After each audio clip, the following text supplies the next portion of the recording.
There are 26.2 miles to cover in Sunday's New York City Marathon, but for runners, the approximately 3-mile stretch toward the end on Manhattan's First Avenue can be the race's definitive moment. After the Frank Sinatra-ignited start in Staten Island and the cheers of Brooklyn and Queens, runners slogged up the eerily quiet Queensboro Bridge, necessarily devoid of spectators, for security reasons, to emerge in Manhattan for a delicious reward, the race's first true, flat straightaway, lined with the most raucous crowds of the course. The adrenaline rush from making the turn on 59th Street can't thank you for trying verbose. This recording will go away once the product has been purchased. Power runners to make bold moves and stupid ones. Your decision on First Avenue can make or break your race, said Medker Flefai, the 2009 New York City Marathon champion who finished fourth this year at the London Olympic Marathon. The extremely loud cheers force you to run fast, especially if this is your first time. But from that point you still have 10 miles to go, so you have to be smart. Granted, few runners have won the race on this particular stretch of the road, but several definitive surges on First Avenue have. Thank you for trying verbose. This recording will go away once the product has been purchased. Help separate marathon champions from also ran literally. In 2004, Hendrik Ramola of South Africa led the charge on the 18th mile in a blistering 4 minutes 32 seconds to thin out the field. Two competitors, Timothy Cherita and Enos Kibe, held on at first, but Ramola charged to victory. Ramola took the same approach in 2005, but that time he fell victim to his own burst of energy.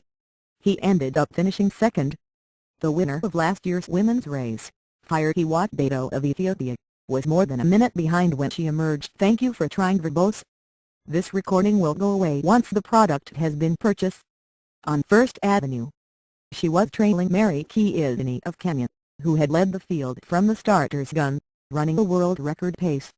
Dato put that and the cheers out of her mind, working with countrywoman Buzunge Diba toward breaking Keitany. Eventually, Keitany slowed and Dato broke the tape in 2 hours 23 minutes and 15 seconds. Your decision on First Avenue can make or break your race.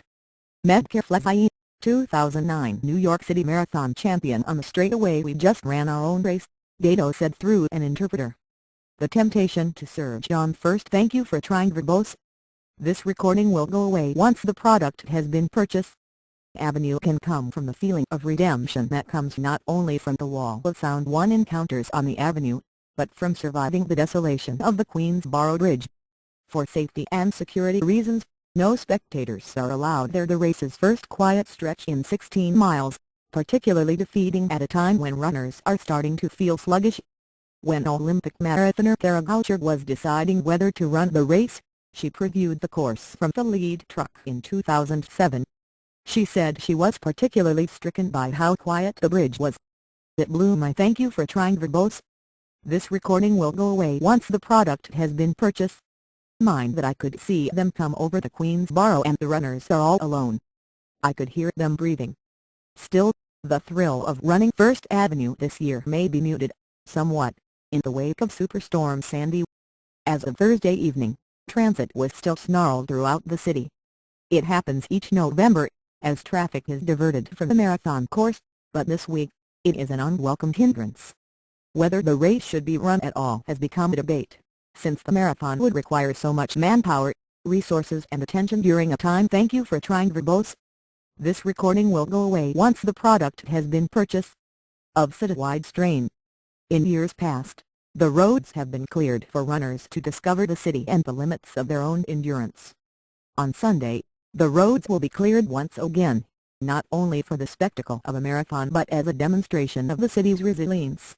With any luck, as the marathoners come, and the crowds gather, another class of runners will be baptized in the cheers and trials of enduring a run on Manhattan's most challenging straightaway.